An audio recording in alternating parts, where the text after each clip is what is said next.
Yo guys, it's CF here. Welcome back to a brand new video. Welcome back to the channel. Today we have got your match preview for a big game. A big game in many senses, and we're going to get onto it in a minute. We've got the match preview for Chelsea versus Brighton. Big game, big occasion. Such early on in the season, we've had quite hard fixtures, and it's against Brighton today and, well, tomorrow, and it's going to be difficult. So before we do get into it, I actually want to quickly mention, if I'm not myself today, I apologise. I have got a cold. It's a really bad cold. It's either a cold or it's COVID, something. It's pants. So I might cough a fair few times or something like that, so I do apologise. But please like, subscribe, hit the bell notification so you know every time I upload a video. Also, first link in the description, my streaming channel and my second channel. Go and check those out. Be in the description down below. And without further ado, let's get straight into it, because today is the match preview for Chelsea-Brighton, and it's a tough game. It's a tough game that's happening tomorrow. 3 o'clock kickoff in Premier League match day 6. It's match day 6 already. I can't believe it's already match day 6 already. That's crazy. It wasn't 6 weeks ago, so the Premier League kicked off. It was about 8 weeks ago now, but it's crazy how time has flown already. Around about now, or the next 2 or 3 weeks, we're going to start to get an idea of what teams are going to be like properly in the Premier League. And, you know, sometimes you can judge about 5 games in depending on how good, really good a team is or really poor a team is. Like, for me, judging Chelsea, I can't judge still if we're going to have an amazing season or a bad season. Especially with this current Chelsea team, you don't know what Chelsea is going to turn up on what days. If it's the Chelsea of the past 2 weeks, you know, I'm taking it. You know, if it's the Chelsea of the past 2 weeks, I am taking it without a shadow of a doubt. But if it's the Chelsea that turned up against City or Bournemouth, then it's going to be a bit more of a struggle than people realise. I do think that still. But tomorrow's a test. Tomorrow is a big test in a sense, because it's Brighton. And, you know, Brighton over the past couple of years, especially between the fan base, between the clubs, Brighton and Chelsea, between the two clubs, they love each other. You know, you see the amount of players we buy off them and, you know, stuff like that. The relationship we have with their owners and they have with us, it's a love interest. Do you know what I'm trying to say? It is. But between the fan base, it's like two goats hitting each other on the side of the head. Do you know what I mean? Like, and that's not me calling Brighton a goat club. They're not nowhere near it. But you know what I'm trying to say? It's like two goats clashing. And I've got no doubt it's going to be like that tomorrow. But not just that. Brighton have had a very good start to the season. And in a sense, we have had a good start to the season. And before any of you Brighton fans or even rival fans want to get onto me as saying that, and by saying we've had a good start to the season, we are 2 places above Brighton and a point ahead of Brighton. So before you start saying Chelsea have had a bad start to the season, but Brighton have had a good start to the season because they've lost 0 games and we've lost 1, come on. Brighton are on 9 points. They're in 7th place in the Premier League on 9 points, 5 games played, 2 wins, 0 losses, 3 draws. That's their record right now.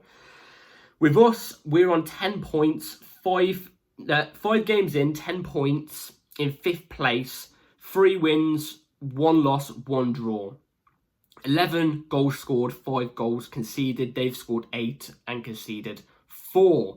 And, you know, at the moment, for us, on our standpoint, you know, I think it's fair to say both clubs have had a good start to the season. You know, it's fair to say that. But from our standpoint, for the Blues, you know, 5th place, and if we get a win tomorrow against Brighton, a very good Brighton side, by the way, who haven't lost this season, who look good under their new manager, if we get a win tomorrow, that takes us up to joint level points with Manchester City, even though we'll play a game more than Manchester City. We've got to see how City's game goes. But either way, even if Man City win, we're still 3 points off Man City.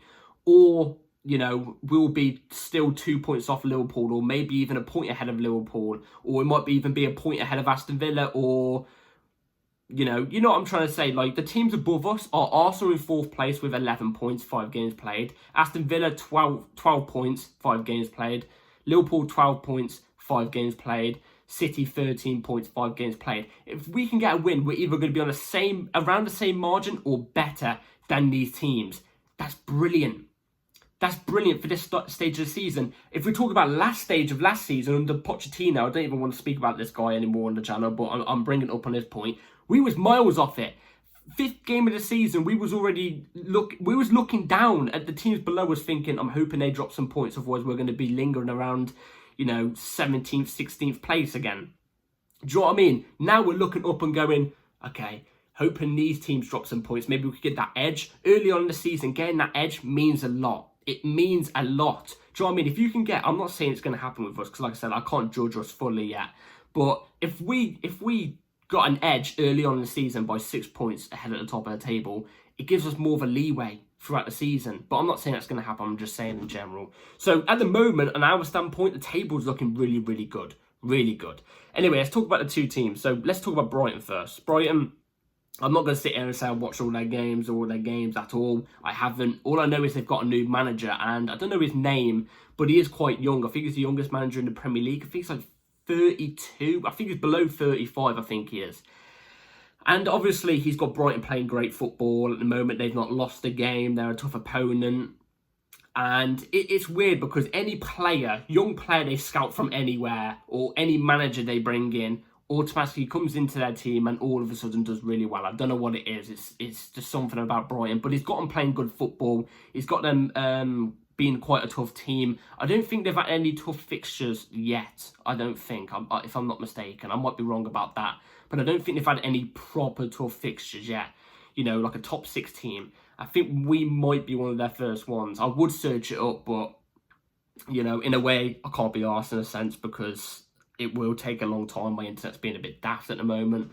But they've obviously got good players. They've got good players, Premier League experienced players and stuff like that. But will they be able to handle us? Because we've been on form in the past couple of games. Yes, we beat Barrow, 5-0. Progressed to the next round of the Carabao Cup, which we will be playing either Wimbledon or Newcastle away. So, that's the next round of the Carabao Cup, but we're through to that, so that's giving us a confidence boost. Beating West Ham is a confidence boost. Who was the game before that? I'm not too sure, but we are on a bit of a run at the moment, and we're showing better signs of our football. And I think a lot of people, even rival fans, are looking at Chelsea now and going, okay, maybe, we was wrong. Maybe their depth is better than what we all thought. And maybe, their manager could do something now. If we continue the way we're going, we're going to have a good season. We're going to have a good season, an entertaining season. Stuff's still getting better. We're still only 5 games in. It's still early on. But you still got to give it time. But I still want to get overcarried and say we're going to go and become second or first or third or get top 4 guaranteed, because stuff can just bang. Do you know what I mean? Stuff can just go down the ladder quite easily. So anyway, let's quickly talk also about our recent meetings with Brighton. So we beat Brighton last season at their ground 2-1. We won 2-1 at their ground, and we beat them 3-2 at our ground. They were our 2 results. If you want to count the other game that happened last season, which was the Carabao Cup, we beat them 1-0 at our ground. So in the last 3 games, we are currently undefeated against Brighton because they did beat us 2-1 at home in, not last season, the season before in the Premier League. But we beat them all the times in the Premier League last season. So we have that a bit on Brighton at the moment. I would probably say Brighton were a better team last season as well. They had a better manager, in my opinion. I think De Zerbi is a better manager. He's a good manager.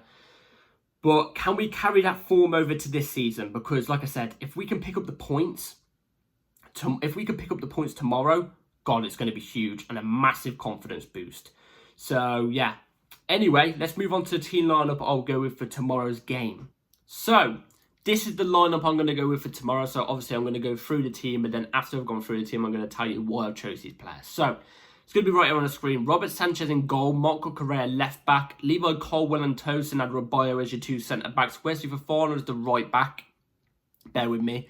Enzo Fernandez Caicedo in the midfield, Jadon Sancho off the left, Palmer in the 10, Madueke off the right, Jackson as the FT. Now let me talk why I've chosen the team. So this is, if you could tell already, this is a pretty similar team to what we saw against West Ham, and you are correct in that sense. It is the same team we played against West Ham. I think we should keep the same team we played against West Ham as well, because West Ham is a tough game. It's a tough ground for us to go to, and we won very, very well. Even though they're a team that loses quite regular at the moment because they're going through a change, it's still a much deserved, vital win. Now, let me tell you why I chose these players. So, Sanchez in goal. I need to speak less about him at the moment. It's surprising I've got to say that. He's actually doing really, really well at the moment, so keep it up, Sanchez. Marc Cucurella, I would be inverting Marc Cucurella as a left-back into midfield. So I would be inverting him into midfield. That means Wesley Fofana, I would be inverted from a right-back into a right centre-back. That makes Tosin Adarabioyo a central centre-back, which I think out of the three does the best. And then Levi Colwill as a left centre-back. So, yeah, Marc Cucurella going into midfield, brilliant. He's been brilliant. I feel like when we invert him into midfield, I think it's more stable than what we get out of any of our full backs inverting into midfield, and that goes to Gusto and Reece James in my opinion. I feel like when you put Marc Cucurella into that role, I think he does it the best and adds more stability doing it as well. So Marc Cucurella is going to keep getting that position. Levi Colwill, self-explanatory, doing so well at the moment. I think like this is the Levi Colwill we've been wanting to see since he's first made his Chelsea appearance, and we hadn't quite seen it, especially last season, but we did see him at left back quite a lot of those times. Now we're seeing him in his actual position, getting minutes, and we're seeing him flourish, so keep it up. Tosin Adarabioyo as well, I feel like he deserves to start. He was brilliant coming in against West Ham. I also think tomorrow's game is kind of built in that way for him. We need that stability. Also, Enzo Maresca in his press conference also said that one of our leaders, one of our main leaders, is Tosin Adarabioyo. He adds that leadership into the team, and I want to see that. We need some of that tomorrow too, so I want him in. I want him in. And I feel like that his height is going to be quite vital tomorrow. I've got a feeling he's going to score for corner too for some reason if he was to start. But anyway, Wesley Fofana, I would have him at right back instead of Gusto, mainly because of the reason that I don't think Gusto's 100% yet. We only saw him get 45 minutes against Barrow, and he looked decent, but he didn't look 100% fit. So save his energy for the even bigger games. I think Wes can do this game. I feel like he can do this game at right back, tucking in as a right centre back. As long as Wes doesn't do that stupid press thing where he's down the flank, the right-hand flank, and a Brighton player's linking up with another Brighton player, and it's a simple 1-2 to get past him because he's being too aggressive. Doing that aggressiveness only works as a central centre-back, not as a right-back. So he needs to be calm, tactical, and not push as hard as a right-back. He should be staying back as a right centre-back, basically. So if he does that, he's going to have a good game, I think. Enzo Fernandez, Caicedo. Obviously, Enzo Fernandez will be the one bombing forward. Caicedo will be the one being as a DM when Marc Cucurella tucks in. They will be forming that two in midfield. What was I going to say? Yeah, Enzo Fernandez as well. I need to see more from Enzo, admittedly. And I like Enzo, and I think he's going to do well at Chelsea Football Club in the future. I do. And I know a lot of people have given up on him. I know. But at him, the thing is, when he's in the team, I don't feel what people realise, he builds up the play. He builds up the play so brilliantly. You know, without him, sometimes the build-up play isn't there. So he needs to be in. Caicedo as well. Now, Lavia is back. Reece James is the only injury we've got. Lavia is back. He is going to be available for tomorrow. I would not start him tomorrow. And I love Romeo Lavia. I'm one of his biggest fans. Why wouldn't I start him tomorrow? Because I feel like it's too early. It's too early. Bring him on for the last 20, 25 minutes. We need him 100% fit for the bigger games. Just like Augusto and a Reece James. Caicedo could do that. We saw him. He's been impeccable the last couple of weeks. Especially against West Ham. He was amazing. Let him keep that form running. Sancho off the left, I would pick over Mudryk, definitely. Mudryk had a good game against Barrow. Very good game. Maybe I could see him getting 10, 15 minutes tomorrow as well. And I feel like him coming on where there's more tired legs, especially at the back for Brighton, I feel like will be quite vital for us. Because I don't think Brighton are going to sit back. I feel like they're going to come at us. And, you know, maybe 10, 15 minutes for Mudryk, adding that pace in behind, especially if we're leading the game and they need to come at us. I think that could be vital. Sancho, I would start. He should be fit enough, or maybe near enough 100% fit now. So I hope to see him do a bit better. I hope to see his backtracking do better too, because I see him jog a bit too much. Palmer as the 10. Palmer as the 10 has to be. And Felix had a good game against Barrow. If you wanted to stick Nkunku as a 10 too, I really wouldn't mind it. But I feel like out of all of them, obviously Palmer is the glue. Palmer is Palmer. Do you know what I'm trying to say? Like, he's gonna do something. He's gonna do something through the game. Madueke off the right. Now, this is one of the very few players, in my opinion, who, in my opinion, has to show something tomorrow. Because, look, I love Madueke. I love him. I'm one of his big backers. Yeah? But, bar the hat-trick against Wolves, obviously before that as well, he was doing well. But since the hat-trick against Wolves, he's been quite quiet. I'm not saying he's had bad games. I feel like the game after, I feel like he did really, really well. But, like, the Bournemouth game was poor. Against West Ham, I feel like he was a bit selfish and poor as well. He wasn't god-awful, but he was poor. Especially on his standards for the past couple of weeks prior to that West Ham performance. I've got to see something from Madueke tomorrow. If not, I would rather stick Neto in. But if Neto is off the right anyway tomorrow, I wouldn't be complaining because I feel like he kind of deserves it anyway. So, Madueke, I would maybe choose in there instead. But if Neto was starting, I wouldn't mind. Jackson's the ST. Now, again, this is another one where I feel like if it's Jackson or Nkunku, I really wouldn't mind it, especially for tomorrow's game. Because I feel like Nkunku would do well against a Brighton team. This Brighton team, I feel like he would. Same as Jackson. I don't feel like we've had this problem with strikers for a long time where we've got a headache. We've got a headache with our strikers. I don't feel like we've had this problem. Nkunku against, again, it's Barrow, I know, but he did the job. He scored a hat-trick. He did the job. Jackson got a brace against West Ham. He did the job. Against a far better team, yes, but it's a brace at the end of the day. It doesn't matter, in my opinion, who you stick up top between Jackson and Nkunku right now. They're both firing. I feel like any one of them who comes off the bench anyway is gonna be just as good anyway. It's a good headache to have at this moment in time. It's weird to say this, but it's a good headache to have at this moment in time. And, you know, it's good. It's good. So that's my lineup I'll go with for tomorrow. Let me in the comments down below what you would go with. I feel like that's our best possible lineup.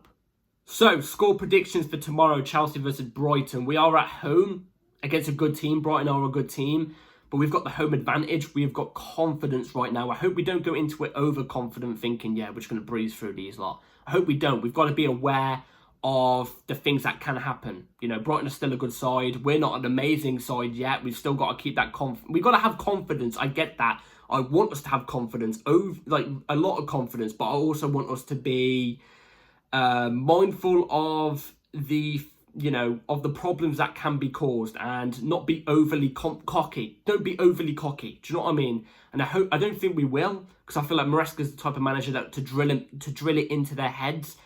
Don't get overly cocky. You know what I mean? He'll keep them grounded, I think. And tomorrow isn't going to be a game, I think, where Brighton are going to sit back. Brighton aren't going to sit back. I think it's both teams are going to go at each other. I think it's going to be an end-to-end game. It's going to be a very entertaining end-to-end game, I've got a feel. And I think Chelsea are going to take this. I think it's going to be Chelsea 3, Brighton 1. I don't think we're going to get a clean sheet. Would I love a clean sheet? Yes, I think it would be about 3 or 4 clean sheets on the bounce then, if you're talking all comps. But I don't think we're going to keep a clean sheet. I feel like we are going to get exposed at one point from one of our fullbacks being caught out or something like that. It will be something.